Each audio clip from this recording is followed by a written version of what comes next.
Wala namang dahilan kung bakit natin tatanggalin yan. Ang sinasabi, dahil meron daw red tagging na ang ginagawa. Hindi naman gobyerno gumagawa nun eh. Kung sino-sino ibang gumagawa nun. Quite the opposite. Yung mga sinasabing, yung dating lumalaban sa pamahalaan, mga dating lumalaban sa pamahalaan, ay hindi nga natin, imbis na inalabanan natin, tinutulungan na natin.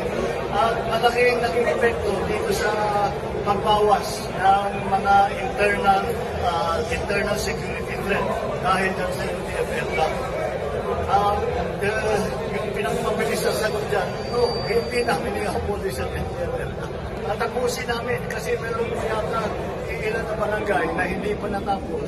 May ilan pa na mga returnees na hindi pa nabigyan ng tulong. Kaya nakakuha ako ng report kanina.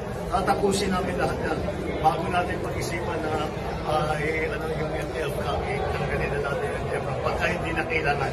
Sa ngayon, kailangan pa rin. Kailangan natin.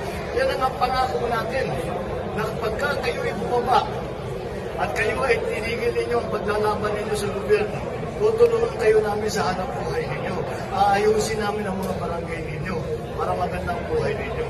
Kaya kaya naman sila ay nakikita mo, sinasabi namin, ang hirap-hirap ng buhay ninyo sa mundo. Lagi kayong gutom, lagi kayong nagtatago.